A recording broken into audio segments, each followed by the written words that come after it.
menstrual cycle. इनमें केवल menstrual cycle होता है. Menstrual cycle occurs in mammals and primate mammals. non-primate. तो non-primate mammals हैं, इनमें कौन सा cycle होता है? इनमें भी cycle होता है, but that is called oestrus cycle. Oestrus cycle. Oestrus cycle is present in non-primate mammals, and menstrual cycle is present in primate mammals. ये डिफरेंस आप नोट करेंगे जरूर. तो क्या है ये menstrual cycle? It is a sequence of events. कई तरह की events इसमें होती हैं.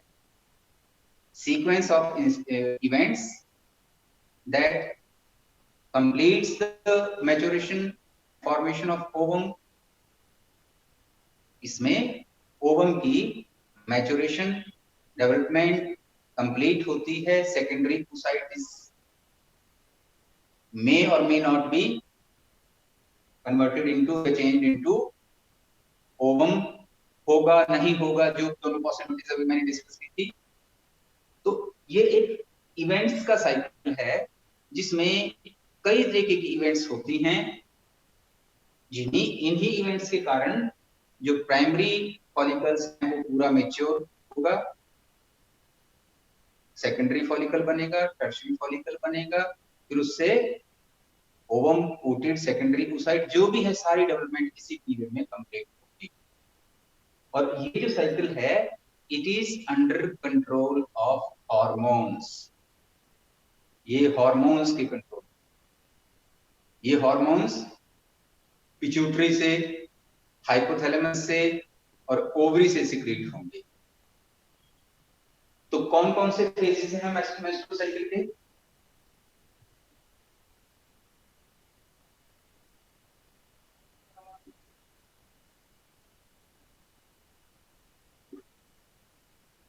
नंबर 1,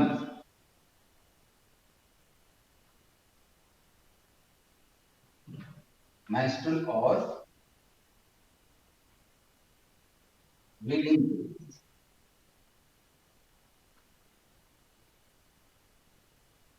यहां से स्टार्ट करेंगे. Then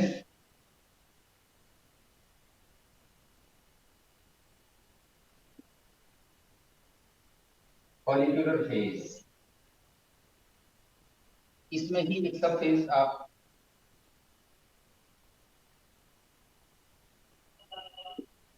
ovulatory phase, and number 4 is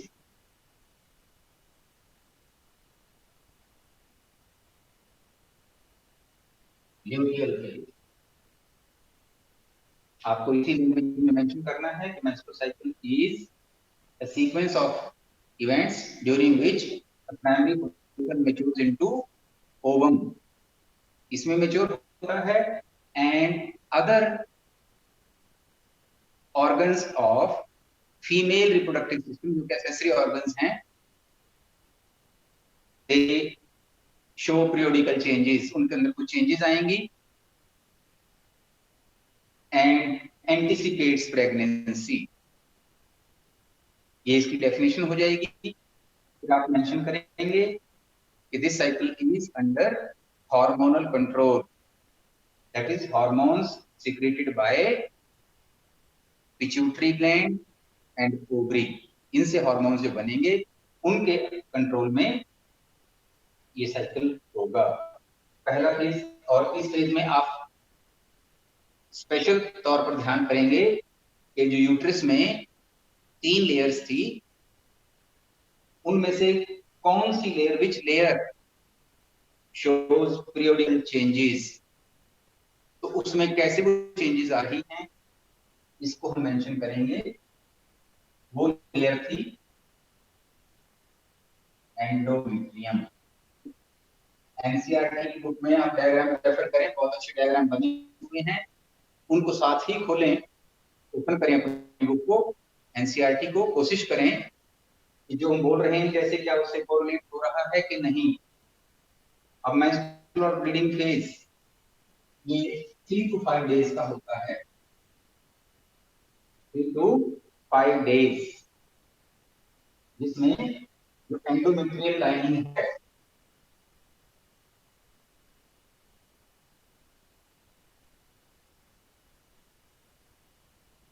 endometrium जिसमें ब्लड वेसल्स हैं और जो थिकनेस है उसकी वो डिक्रीज हो जाती है, कुछ हार्मोन्स की कमी होगी, वो भी आएंगे आगे, प्रोजेस्टेरोन हार्मोन, जैसे ही उसकी डेफिशिएंसी होगी तो एंडोमेट्रियम कैन नॉट सस्टेन, वो नहीं सर्वाइव कर पाएगी, इसकी ब्लड वेसल्स रप्चर होंगी, और ब्लड वेसल्स रप्चर होने से क्या होगा, there will be release of some blood, कुछ ब्लड रिलीज होगा, ब्लड फ्लो होगा, and this blood flow is called menstrual flow. तो इसमें क्या है, अब मैंने आपको बताया था कि अगर सेकेंडरी oocyte की फर्टिलाइजेशन नहीं हुई है तो अनफर्टिलाइज्ड सेकेंडरी oocyte इसी फ्लो के साथ it is passed out of the body, वो बॉडी से बाहर होगा। ये 3 से 5 दिन तक का फेज होता है, एंडोमेट्रियल लाइनिंग स्लप आउट हो रही है एंड passes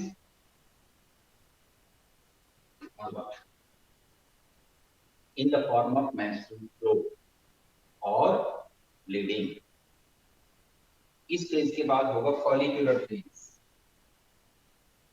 ये फेज 1 से 14 डेज तक चलता है, इंक्लूडिंग ओव्यूलेटरी फेज, दोनों को मिला करके, यानी ये दोनों फेज, अब 1 तो नहीं कहेंगे ना, 3 to 5 तो इसमें ही हमने लिया है, तो इसको फर्दर 6 to 14 डेज, लगभग 9-10 दिन का ये पीरियड होता है।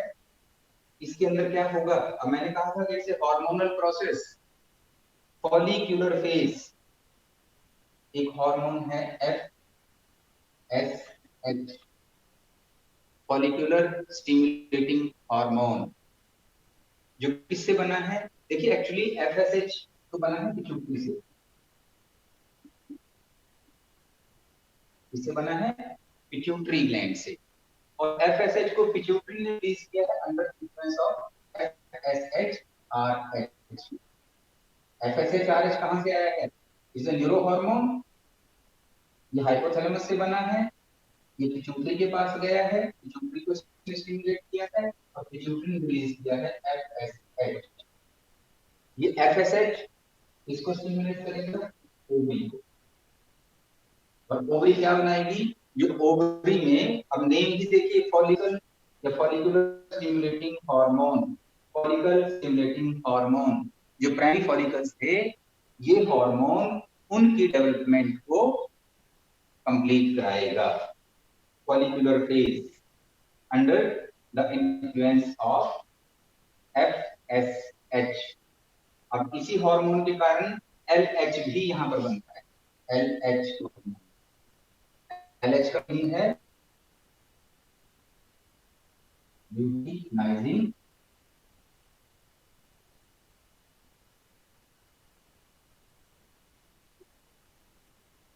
अब ये अपनी मेच्योर अपने आप को जो कर लेता है ये ओम के रूप में, तो ऑन द 14th डे पर ओव्यूलेटरी फेज इन कहा है, ovulation occurs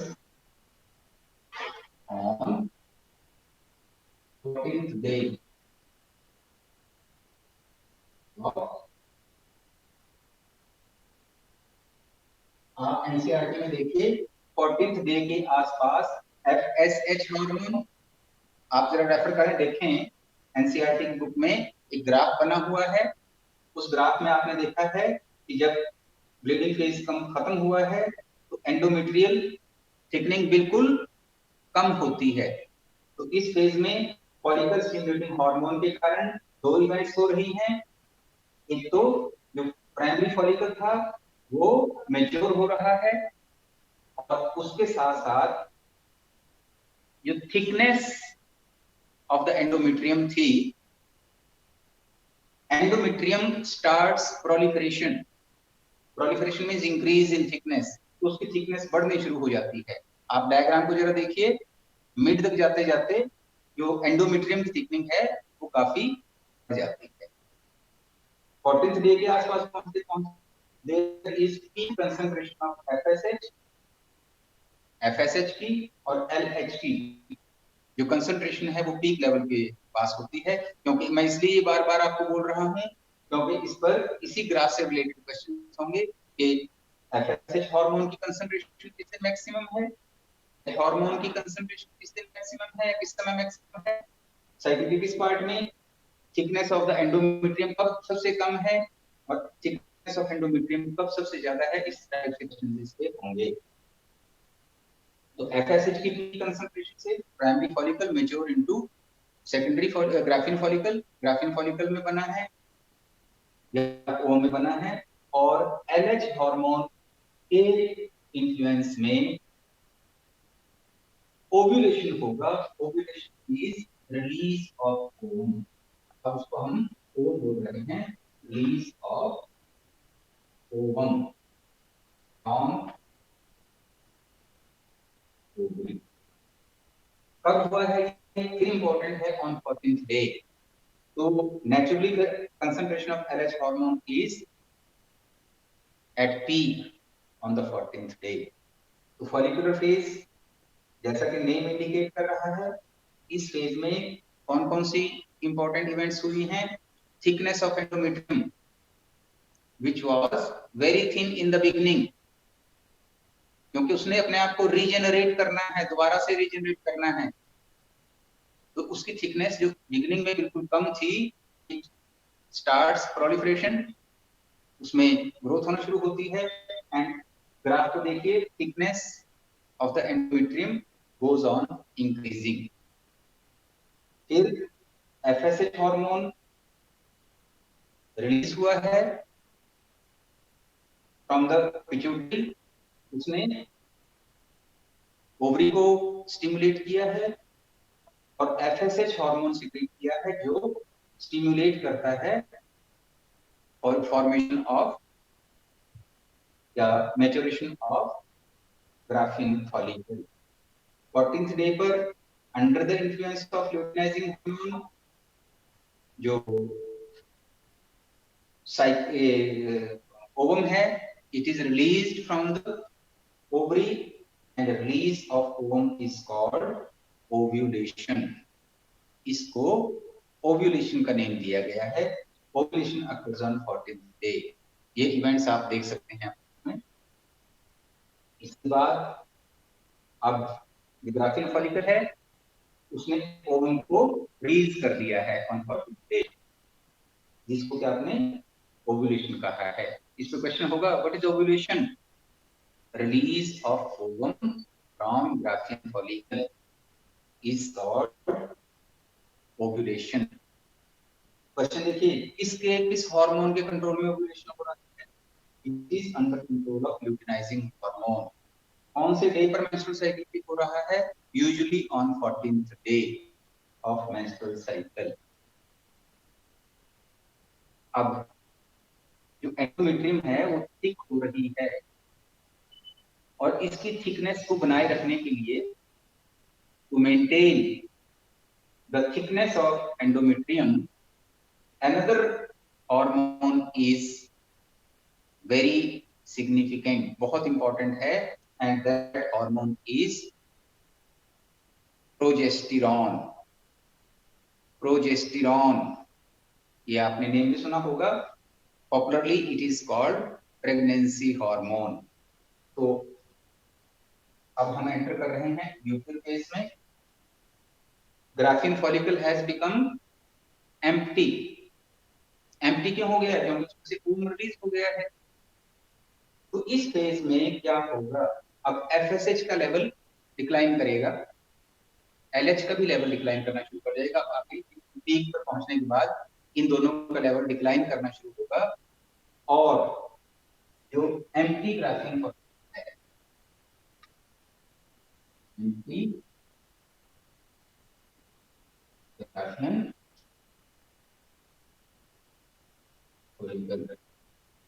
It develops pale yellow body. ये एक हल्के येलो कलर की बॉडी डेवलप करती है। बहुत इंपॉर्टेंट बात है ये। इस what this pale yellow coloured body is called. इसको ऊपर ले लेता हूं ताकि और ज्यादा विजिबल हो।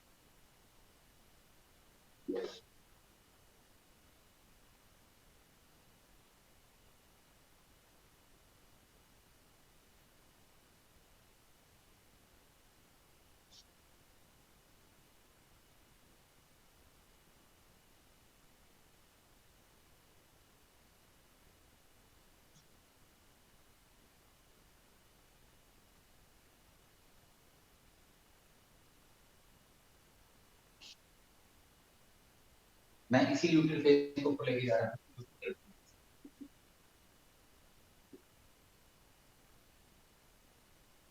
ये 15 टू 28 डे तक चलेगा। इसमें क्या है, जो एम्प्टी ग्राफ्टिंग फॉलिकल है,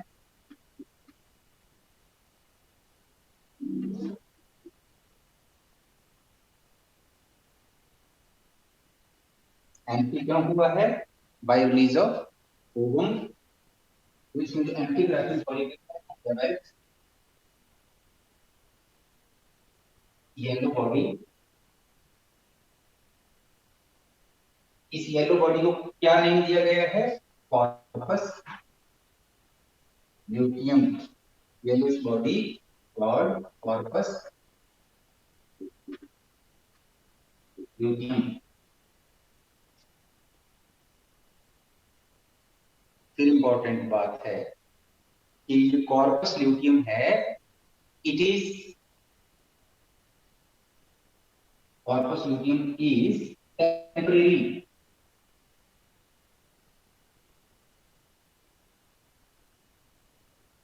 एंडोक्राइन ग्लैंड। कॉर्पस ल्यूटियम क्यों टेम्परेरी एंडोक्राइन ग्लैंड कहा है? देखिए, हर साइकिल के बाद कॉर्पस ल्यूटियम बनती है और फिर डिजेनरेट हो जाती है, खत्म भी हो जाएगी, डिजेनरेट भी कर जाएगी। तो टेम्परेरी एंडोक्राइन ग्लैंड इसीलिए इसको कहा गया है। और टेम्परेरी मीन्स क्योंकि बनती है और फिर डिजेनरेट हो जाती है। ये क्वेश्चन था कुछ साल पहले एग्जाम में, टेम्परेरी एंडोक्राइन ग्लैंड बॉडी में कौन सी है। एंडोक्राइन ग्लैंड्स तो बहुत सारी हैं और भी, बट वो टेम्परेरी नहीं है। पिट्यूटरी ये एक एंडोक्राइन ग्लैंड है, थायराइड, थाइमस, ये सब एंडोक्राइन ग्लैंड्स हैं, बट वो टेम्परेरी नहीं है, वो परमानेंट है। क्वेश्चन किस पर था, टेम्परेरी एंडोक्राइन ग्लैंड। और ये टेम्परेरी एंडोक्राइन ग्लैंड कौन सी, कॉर्पस ल्यूटियम। ये कहां बनी है, in the empty grafting follicle after release of ovum. इसको टेम्परेरी कहा है या हो गया, एंडोक्राइन क्यों कहा है, एंडोक्राइन इसलिए कहा है it secrets progesterone hormone.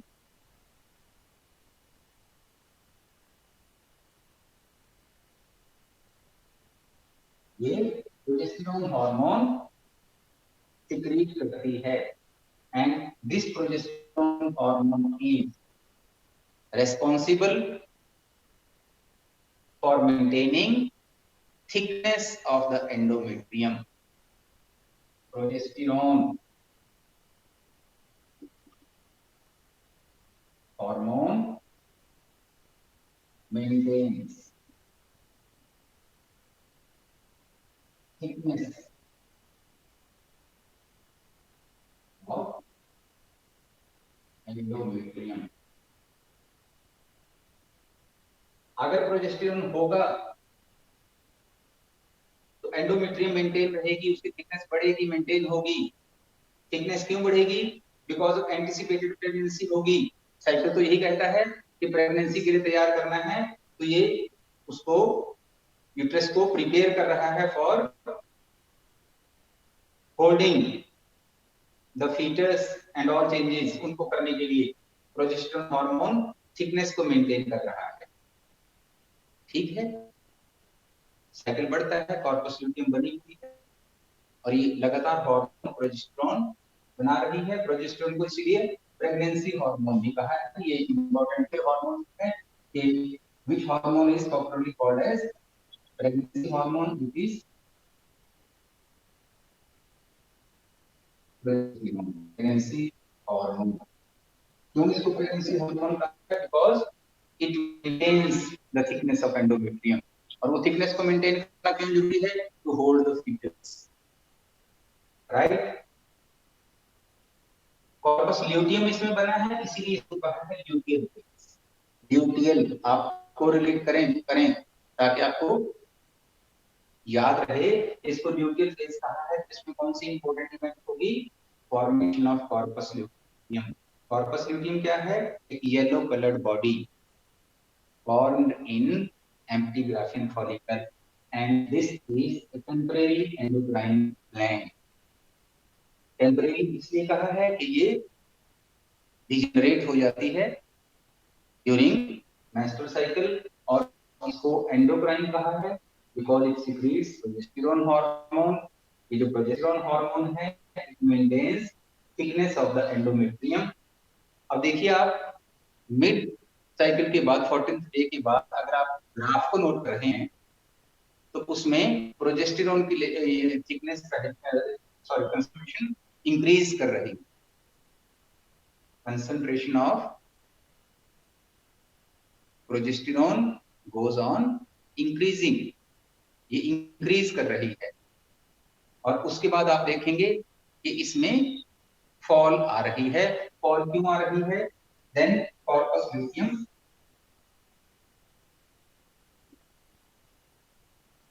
Degenerates, बल्कि स्टार्ट कर रही है, स्टार्ट डीजेनरेशन। डीजेनरेशन मींस नष्ट, खत्म होना, नष्ट होना। तो जैसे ही ये डीजेनरेट करेगी तो concentration of progesterone starts degeneration. फिर क्या होगा? Concentration of progesterone decreases. देखिएगा आगे आप, बाद में कॉर्पस ल्यूटियम स्मॉल और उससे स्मॉल फिर डिजेनरेशन की तरफ जा रही है, ओवरी में चेंजेस हो रही है ये। और अगर आप एंडोमेट्रियम की थिकनेस देखें जो पहले काफी बढ़ रही थी क्योंकि उसको प्रोजेस्टेरोन मेंटेन कर रहा था, अब कंसंट्रेशन ऑफ प्रोजेस्टेरोन डिक्रीज होगी और डिक्रीज होगी। एक ऐसा लेवल आ जाएगा कि प्रोजेस्टेरोन लगभग नील, क्योंकि अब कॉर्पस ल्यूटियम बिल्कुल डिजेनरेट कर गई।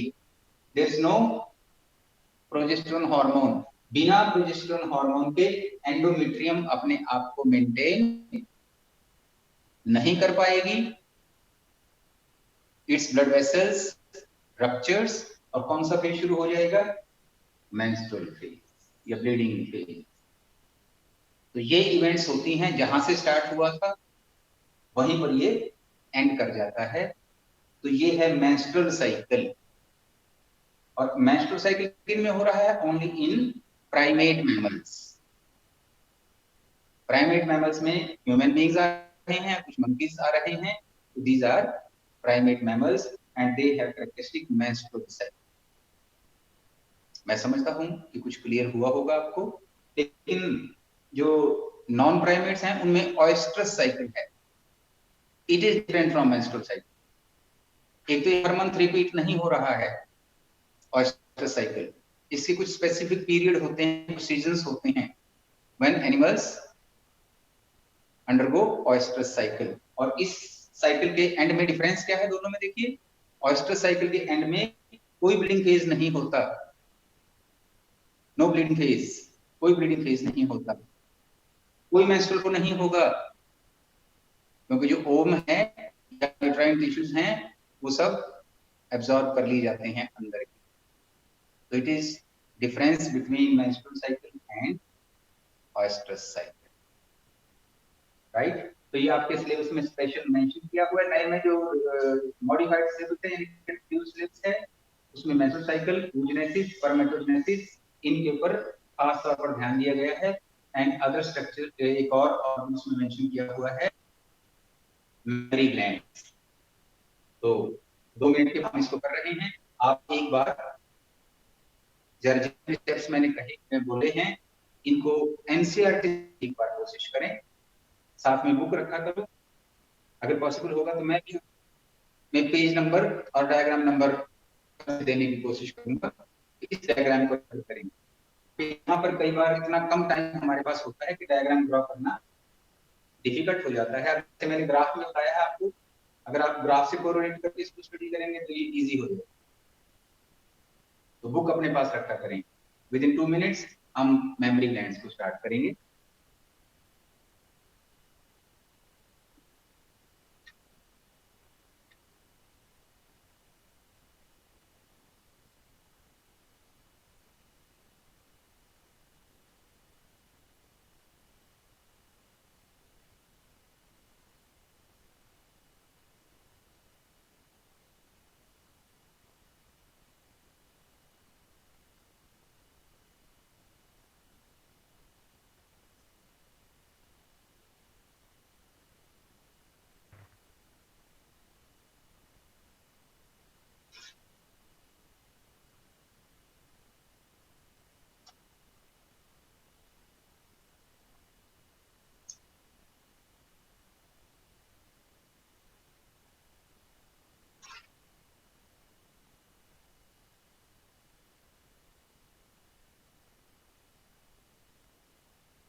मेमोरी ग्लैंड्स,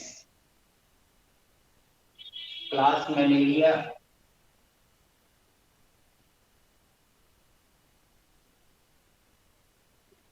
जिनको पॉपुलरली हम मैमल्स कह देते हैं।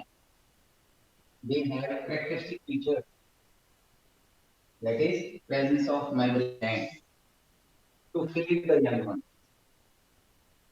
जो यंग वंस हैं उनको फीड करने के लिए क्लास मैमेलिया में मेमोरी ग्लैंड्स प्रेजेंट हैं। इसी वजह से इनका नेम, जो क्लास है इनकी, उसका नेम मैमेलिया दिया गया है।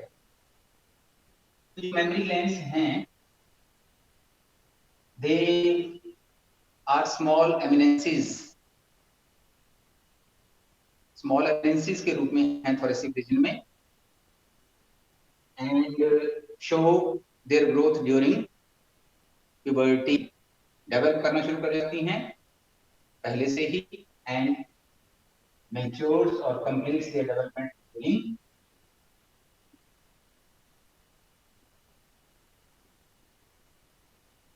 प्यूबर्टी। तो एक फुल ग्रोन जो मेमोरी ग्लैंड है, अगर आप इसका सिंपल स्ट्रक्चर देखें अपनी एनसीईआरटी को एक बार चेक करें। मसल्स हैं हमारे नीचे, रिब्स हैं, रिब्स आपको पता होंगे, रिब्स उनमें मसल्स हैं, एंड ऑल दीस स्ट्रक्चर्स। ये जो मेमोरी ग्लैंड्स हैं, ये 2 टाइप के टिश्यूज की बनी हुई हैं मेमोरी ग्लैंड्स।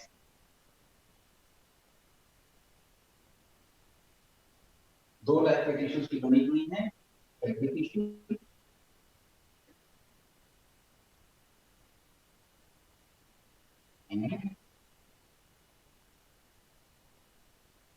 Glandular tissue.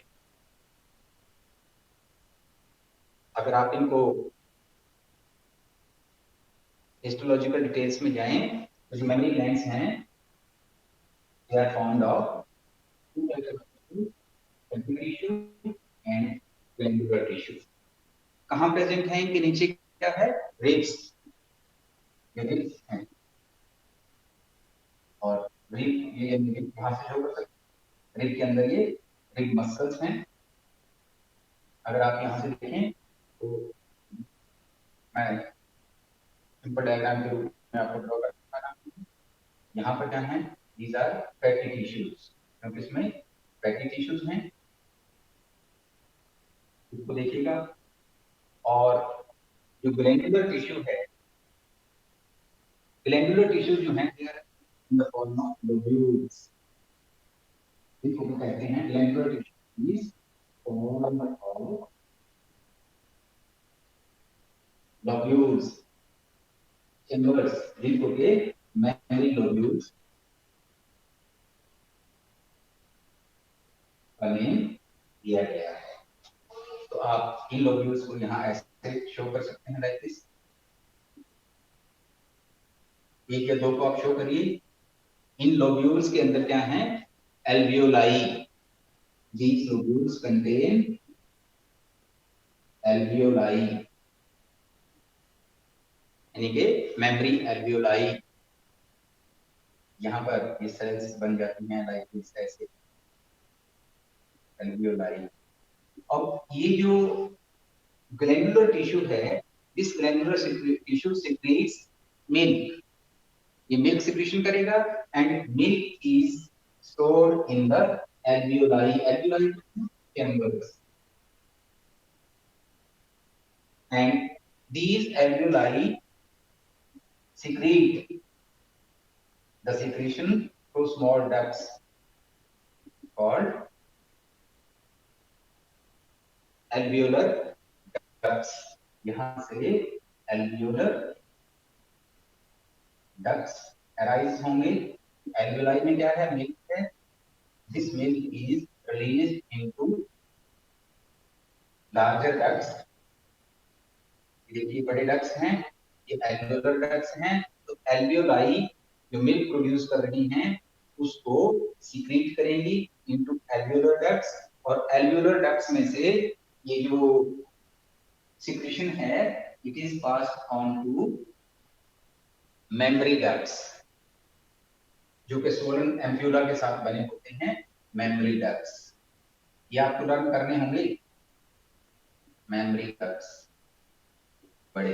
अब इन मेमोरी डक्ट्स जो मिल्क है, देखिए फैटी टिश्यू में सिर्फ इनको सपोर्ट देना है, और मेन फंक्शन जो मिल्क सिक्रेशन है that's the glandular tissue. Glandular tissue is formed of alveoli, alveoli milk को सीक्रेट भी कर रही है। जो सेल्स हैं, ग्लैंडुलर सेल्स हैं, they secrete milk and it is stored in alveoli. Alveoli pass on this secretion to mammary ducts, और mammary ducts lactiferous ducts के थ्रू ओपन होते हैं इनटू एक्सटीरियर, ये बाहर की तरफ आएंगे, इनको नेम दिया है लैक्टिफेरस डक्ट्स। और बाहर एमिनेंसिस के रूप में यहाँ पर एरियोला, एक डार्क एरियोला टिश्यू होता है, यानी स्ट्रक्चर होता है areola, dark coloured, and nipples. इनके थ्रू जो मिल्क सिक्रेशन है वो होगा और पास आउट होगा।